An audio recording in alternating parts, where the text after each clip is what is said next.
I'm filming at night, which I hate doing, but here we are. Clearly just can't get my life together. Also, I'm drinking water, staying hydrated. I know. I mean, I really just do my best at like living such an amazing life, and just water really helps me do that, you know. What is up, my beautiful people? It's your girl Cassidy. Today I am doing the Truthful YouTuber tag, so all of the tea is going to come out. I am basically going to answer 16 questions that someone created on the internet that basically allowed YouTubers to be a little bit more truthful for some behind the scenes things that YouTubers don't usually answer. Now, we all know on this channel I like to keep it real. I love being authentic with you guys and just telling you what it is, so I felt like this Truthful YouTuber tag was right up my alley. Before we get into it, make sure you guys are following me on Instagram. I feel like I definitely have been so good at posting a lot and keeping you guys updated. If there's something that I haven't done a full-on YouTube video tutorial about, chances are I've made an IGTV on it or a reel. So make sure you're following me on Instagram at Cassidy Masonette, and I just love interacting with you guys on there because it's something that is so much easier for me to just pick up, post something, or message with you guys. So if you ever want to talk,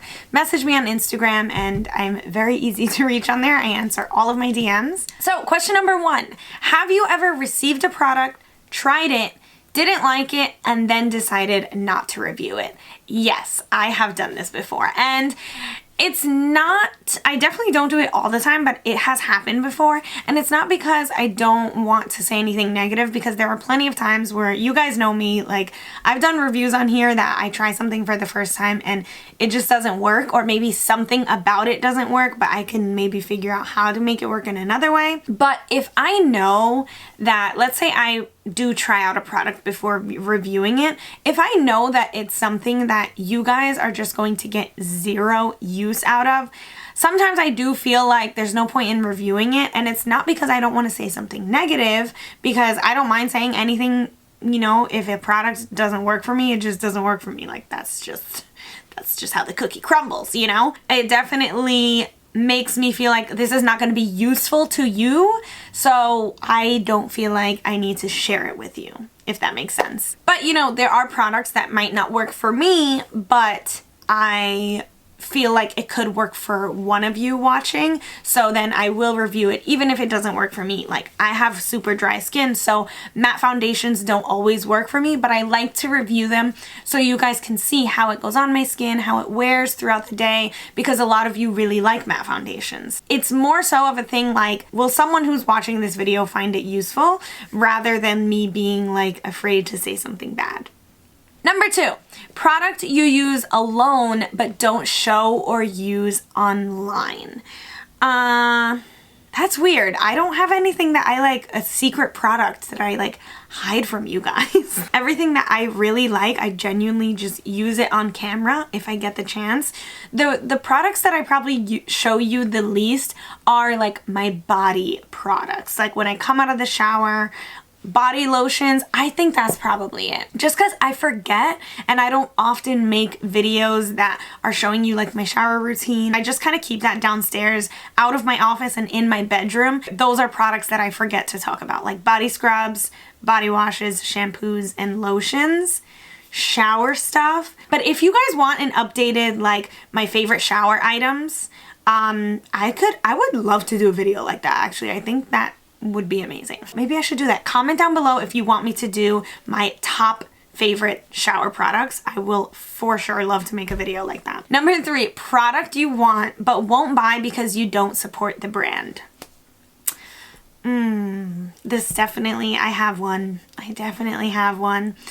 I feel like within these past few years and working on this side of things, making videos, creating content for brands, I have really learned to be selective with who I work with and who I create content for, because when I work with someone, it shows my support for the brand, you know, it shows that I really love the brand and that it's something that I actually use.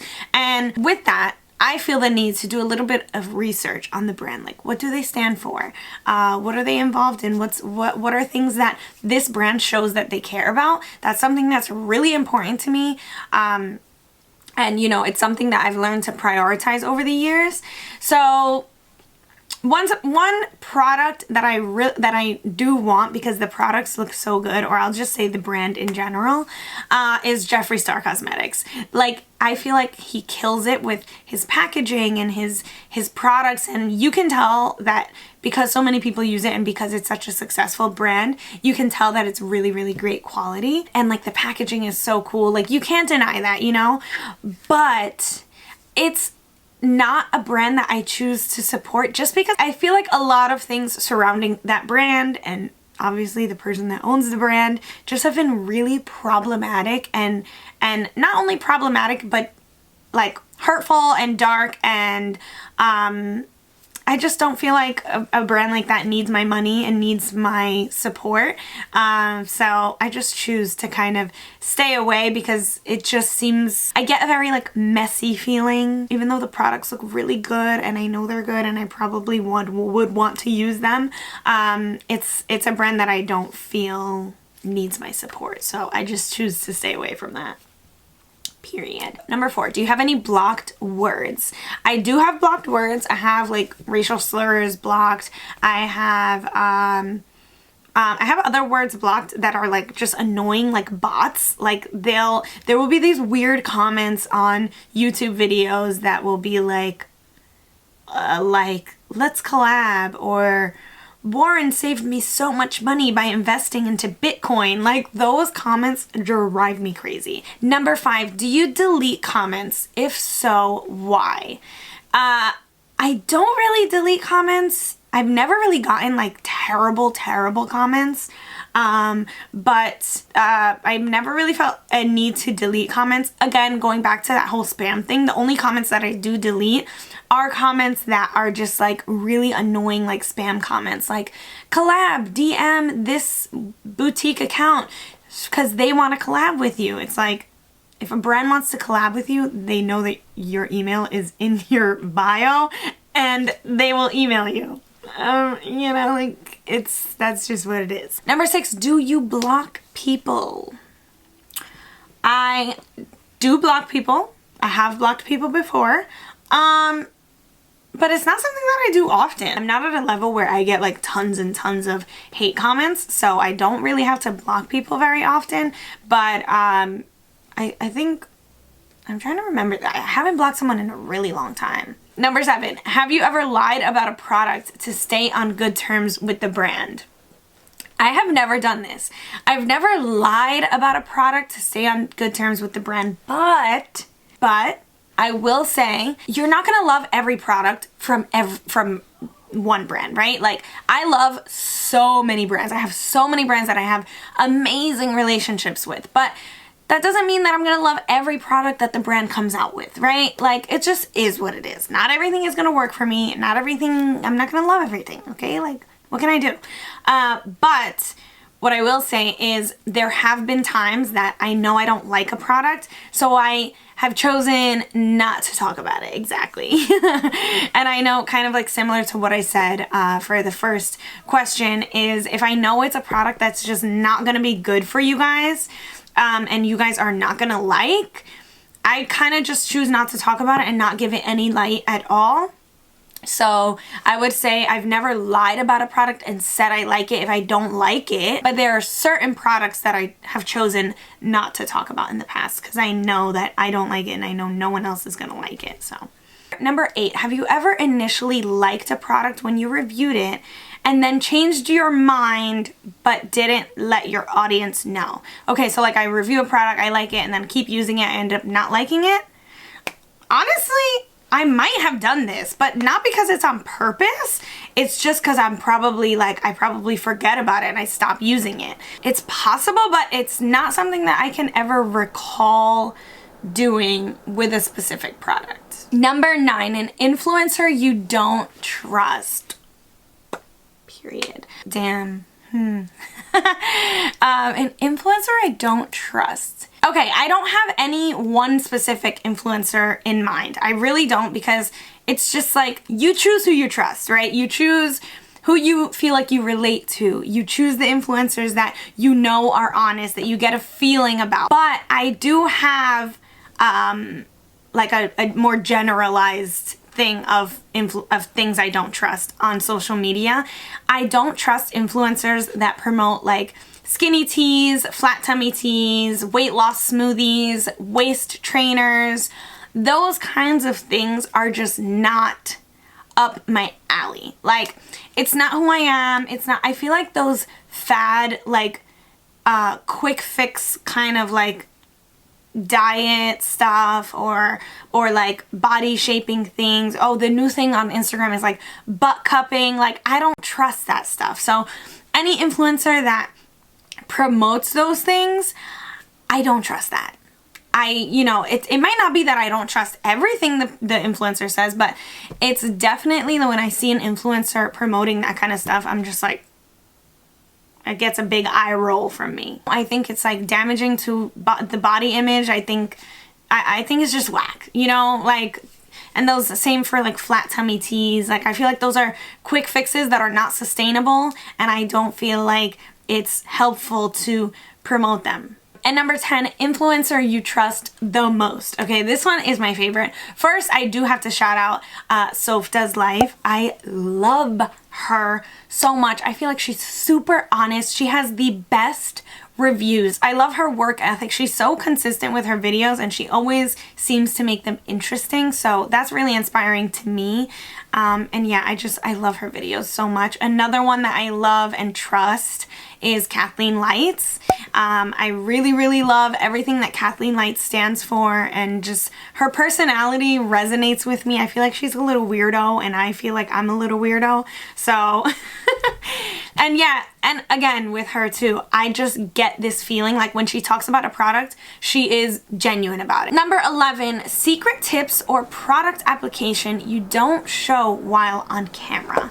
So the only one that I can think of, something that I don't show while I'm on camera a lot, is applying my lashes. And that's because it just takes so long. Well, for me, it just takes a while to like let the glue dry and then like apply and make sure it's stuck. So I usually in my makeup tutorials just skip over that part. But I don't know if I've updated you guys on this, and this isn't like a secret or anything, but it's just something that I can think of. I always use lash application tweezers. These things are life-changing for me. The one that I have here are by Velour Lashes. I just pick up the lash, apply glue, let it dry a little, and just like the squeeze on it, the application puts it on my eye so perfectly, and then I can just like fix the outer edge, fix the inner corner, and it is amazing. Like, if you do not use lash application tweezers and you struggle with lashes, get yourself a pair of these. These are from Velour, but you can find any ones like on Amazon. There are tons of different ones, and they're super, super helpful when it comes to applying lashes. So, secret tip. Not so secret, but I'm giving you what I have here. Number 12, have you ever showed one product but were actually using another? No, I've never done this. I feel like that's a weird thing to do.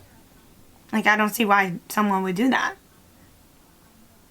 I've never done that. Okay. Number 13, have you ever not disclosed a sponsorship? So when I started actually getting work in the whole influencer space, like on YouTube and on Instagram, it wasn't in the early days of influencing or influencer work, social media work. So by the time I started getting paid work, it was mad illegal to not disclose that you are doing a paid sponsorship or a paid partnership. They will like come after you if they see that you, or they suspect that you got paid to do something and you didn't disclose. You can get in a lot of trouble with the law, and I have a major fear of getting in trouble with like law things, tax things, finance things. Like, that is my biggest fear, of like accidentally getting mixed up into something like that. So no, I have never not disclosed a partnership. I've never not put ad or partnership or campaign or sponsorship or whatever, anything that is necessary to let you guys know that I'm being paid to post this or to talk about this. I've never hid that because I've always been aware that it is actually illegal to do that. and your girl's too cute for jail, okay? I mean, you probably won't go to jail, but like you get a fine. Like, I'm not trying to get fined. Number 14, have you ever had a bad interaction with a brand? Yes, I have. This is the thing about doing influencer work. It's like you have to get to a point where you're confident in your relationship with your followers. You know that you have a good base of people that are watching that trust what you're saying, and they listen to you. Like, you watching, you listen to the things that I'm saying. You hopefully trust the advice that I give you, and I want that, you know, so that has value in it, right? So when I go to partner with a brand, I reveal myself as, hey, this is who I am. This is the relationship that I have with someone who is watching, and that has a value. Sometimes brands don't realize your value, especially when you're a micro influencer and you don't have millions and millions of followers.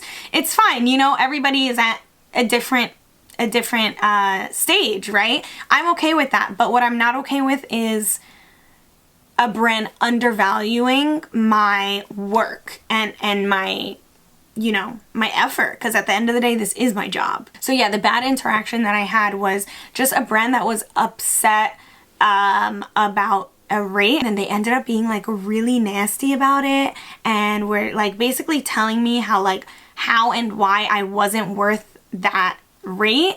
And it was really upsetting, because I'm like, dang, like I work really hard and I've built this special little family and this bond with these people online. No, it's not huge, but like it's something, you know, and I worked hard at this, and that has value in it, right?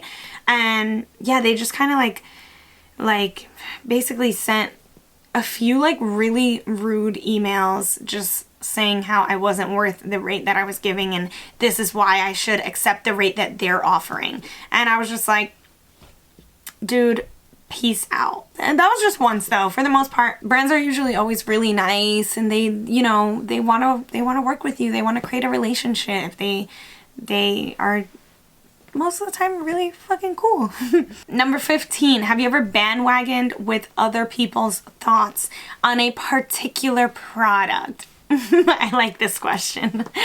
I don't think I've bandwagoned with other people's thoughts on particular products. Not purposely, at least, but I will say there have been times where I watch reviews from people I trust, like let's say Soph Does Life or Kathleen Lights, and knowing that I trust what they say, I will definitely go into trying that product with a certain expectation. So I'm not gonna say like, oh, I'm gonna like the product just because they liked it, you know, or hate the product just because they hate it. I'm gonna give it a fair chance on my own, but I definitely already have an expectation, whether it's a negative expectation or a positive expectation. Because I trust so much what they say, I have some sort of expectation, and then I'm like, okay, let's see how it goes for me. But like, she said she really loved this, so I think I'm really gonna love it. You know what I mean? It's that kind of thing. Number 16, things other creators do that get on your nerves.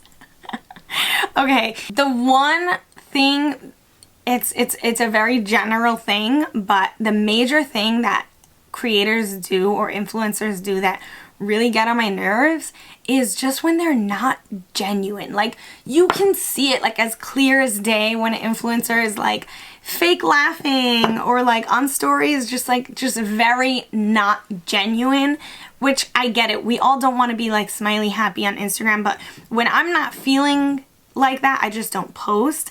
But I feel like some influencers just really fake it till they make it, and like you're just kind of, everyone is watching it like, that's not you.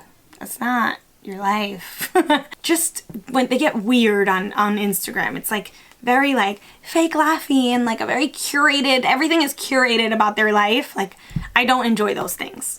And that is it for the Truthful YouTuber tag. I'm hoping I wasn't too spicy. I don't think I was, but hey, it's the Truthful YouTuber tag. I'm here to tell the truth. If you enjoyed this video, give it a big fat thumbs up because it helps me out so much. I want to thank you guys for watching. Please don't forget to subscribe down below because you know how much it means to me from the bottom of my heart. I love you so, so much, and I'll see you in my next video.